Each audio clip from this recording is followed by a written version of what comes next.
Believe it or not, people, I welcome migrants to the United States of America with open arms. And by open arms, I mean like this.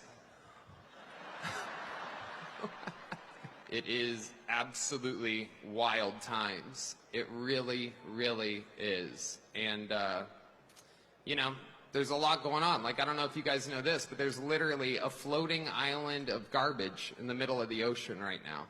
Yeah. I think it's called Puerto Rico. Okay. All right. Okay. We're getting there. Again, normally I don't follow the national anthem, everybody. This isn't exactly a perfect comedy setup. It's absolutely wild to see. And in Texas, stuff is really, really crazy. We're right there by a wide open border. Where are my proud Latinos at tonight? You guys see what I mean? It's wide open. There's so many of them. Tony Hinchcliffe recently sparked significant backlash following remarks he made during a speech at a rally for former President Donald Trump.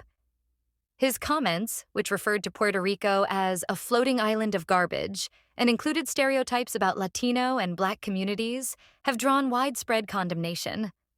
Figures such as Representative Alexandria Ocasio-Cortez and artists like Bad Bunny and Jennifer Lopez voiced their disapproval, particularly in light of Puerto Rico's sensitive political standing and the broader implications for marginalized communities.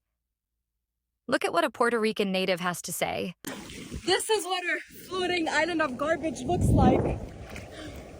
It's so dirty. Almost like New York City. This isn't the first time Hinchcliffe has faced criticism for racially charged humor.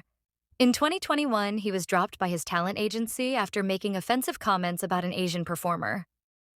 Despite this history, Hinchcliffe defended his recent remarks, describing them as humor taken out of context and arguing that his intention was to poke fun at various groups equally. Listen to what Secret Service Samson has to say about the issue. Good morning, Patriots. I have a deep dive for you this morning on Tony Hinchcliffe, the comedian who was going massively viral for Trump's rally the other day for making the racist joke about Puerto Ricans, calling it a floating island of garbage. First off, I need to say, I do comedy. There is a difference. People say, oh, comedy is under attack. People are so sensitive. No. There are jokes, and then there are racist jokes. Then there are mean-spirited racist jokes. You can actually, as a comedian, say a joke that is racy, might slightly offend, but if it's done in a nice way that has good intentions of making fun of all of the differences of us, then you can get by with it. What Tony did was a straight up racist joke. And he's acting, oh, they took it out of context. No, Tony, they didn't take it out of context. And folks, here's where you need to know about Tony Hinchcliffe's past.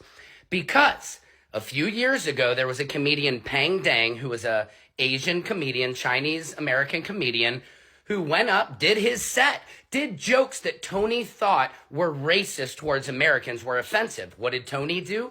He gets up after him, goes on a complete racist Asian rant. Go look it up on YouTube now.